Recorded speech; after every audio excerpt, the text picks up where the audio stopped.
Қадырғали Қосымұлы Жалайыр атындағы орта мектеп гимназиясы қазақ тілі мен әдебиеті пәнінің мұғалімі Жиенқұлова Ақбөпе Қадырбайқызы. Сәлеметсіздер ме, оқушылар? Біз өтіп жатқан тараудың тақырыбы су тіршілік көзі. Балалар, біз осы тарау бойынша өткен сабақтарда есімдік сөз табын және оның мағыналық жағына қарай 7 топқа бөлінетінін білдік. Оның ішінде жіктеу есімдігін, сілтеу есімдігін, сұрау есімдігін, болымсыздық есімдігін және өздік есімдігін оқып таныстық. Бүгін белгісіздік және жалпылау есімдігімен танысасыздар.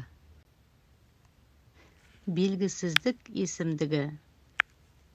Есім сөздердің орнына жүріп, олардың белгісіздігін білдіретін есімдіктерді белгісіздік есімдігі деп атайды.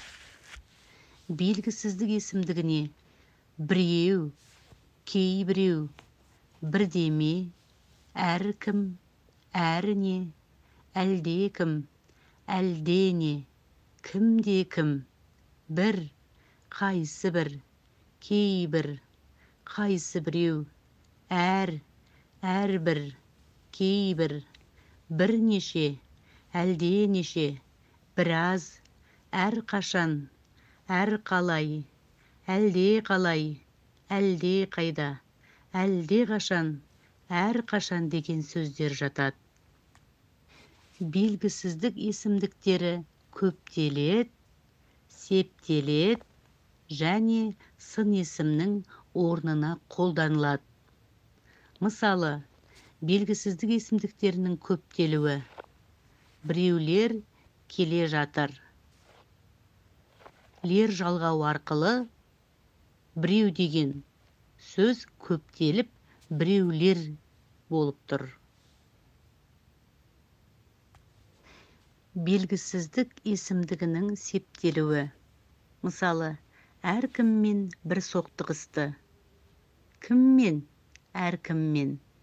Бұл жерде көмектес септігінде тұр. Ал сын есімнің орнына қолданылуы қай деген сұраққа жауап береді. Мысалы, кейбір адамдар құс етін жемейді. Әр халықтың өз тарихы бар. Қай адамдар? Кейбір адамдар. Қай халықтың? Әр халықтың. Міне балалар, сіздер белгісіздік есімдігімен таныстыңыздар. Енді жалпылау есімдігін түсіндіріп өтейін. Жалпылау есімдігі. Есім сөздердің орнына жүріп, жалпылау, жинақтау мағыналарын білдіретін есімдіктердің түрі жалпылау есімдігі деп аталады. Жалпылау есімдігіне бәрі, барлық, бар, барша, бүкіл, күллі, бүтін, түгел, тегіс деген сөздер жатады. Жалпылау есімдігі зат есімнің алдында келіп, қанша деген сұраққа жауап береді. Бәрі, барлық, барша сөздері тәуелдік жалғауының 3-ші жағында септеліп, орнына қарай сөйлемнің барлық мүшелерінің қызметінде қолданыла береді. Мысалы, бәрі сөзін алайық. Атау септігінде бәрі, ілік, бәрінің, барыс, бәріне, табыс, бәрін, жатыс, бәрінде, шығыс, бәрінен, көмектес, бәрімен.